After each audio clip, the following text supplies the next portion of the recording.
Hi, I'm Liz with Liz's Crafts, and today I'm going to show you how I made this Gall Balls paperweight.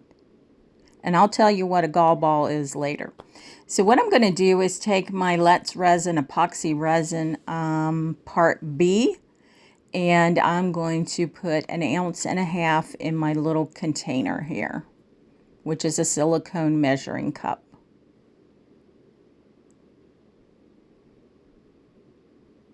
And I don't have a lot of resin left in my container, so that's why I'm not using the pump.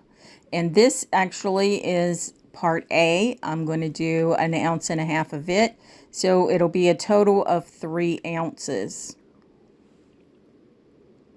And I'm going to set my timer for 4 minutes, and I'm going to mix this for 4 minutes. And I do stir pretty slowly. And then once the 4 minutes is up, I am going to stop stirring it, put my phone away, and get out my mold after I wipe my stir stick.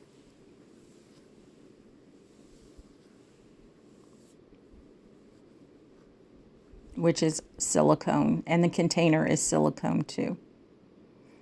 Okay, so here's my mold, and it is silicone. My neighbor gave this to me, and it's just like a paperweight mold in a geometric figure, whatever. And I did spray it with 91% alcohol, and then I'm just taking my finger and kind of smearing it around and then letting the excess fall out of my mold. And I'm going to fill this about, I don't know, 1/3 of the way up. And then here's my Gall balls.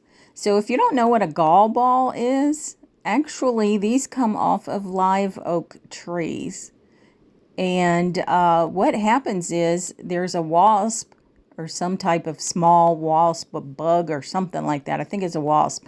Actually lays an egg on the branches close to where the leaves are. And the tree itself tries to protect itself from this insect larva, and it coats it and creates these balls. And then the larva inside is alive, and I guess it eats its way out of the balls. I didn't research it, but my husband did, and that's what he told me it was. So if you're interested, look up Gall balls on live oak trees. And I might do that after I get done with this video, just so I could read it for myself. So I did put this in my debubbler right before I started adding these extra balls in there. And just to get out a lot of the bubbles. And it does. It kind of overflowed a little bit on me, unfortunately. I think I put it in there for about 4 minutes or so.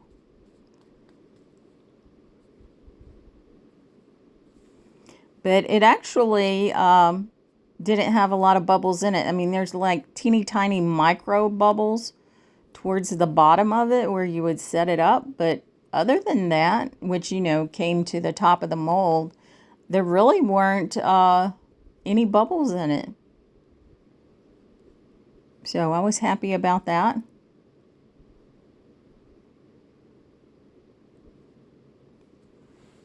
And then I'm just going to finish filling it up with the Gall balls and my resin.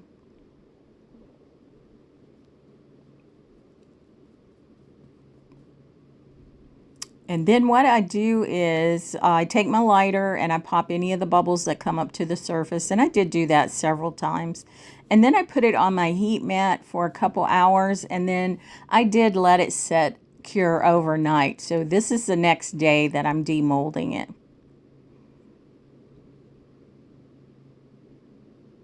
So I'm just trying to peel the mold away from the resin piece there, and then I just slide my fingers underneath it to loosen it up, and then I start kind of peeling it back.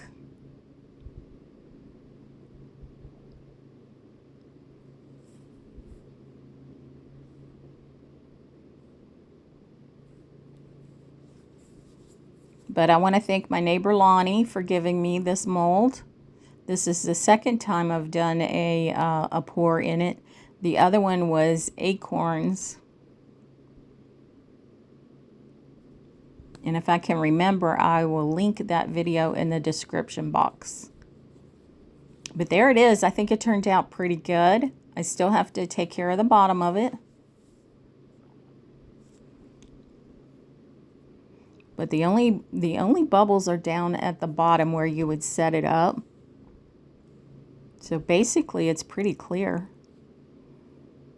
So you can see some of the balls had come to the surface there. So I took it downstairs to my husband's sanding machine and I sanded the bottom, and then I'm going to use this UV resin to finish it up. So I'm just going to put a little bit on the bottom there where I sanded it, and then I'm just going to kind of pat it and rub it with my finger there. And I do have one of those rubber finger protectors on there. It came in one of the resin kits. So it's just a very thin layer of UV resin.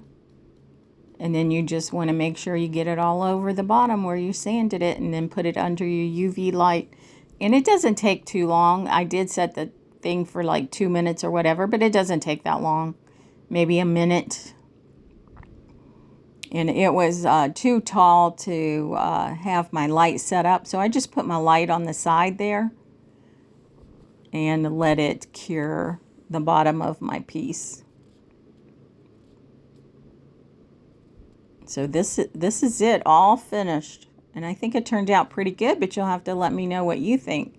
And, you know, look around in nature. If you're doing resin, there's stuff out there that you can pick up and you can use in your resin projects. So these are gall balls from live oak trees. If you want to know more about them, look them up on the internet. So there it is on my log, my picture taken log, which I love. Again, I'm Liz with Liz's Crafts, and if you like what you see, give me a thumbs up. And if you're not subscribed, please feel free to do so. I do 3 videos and 4 shorts each week. Bye.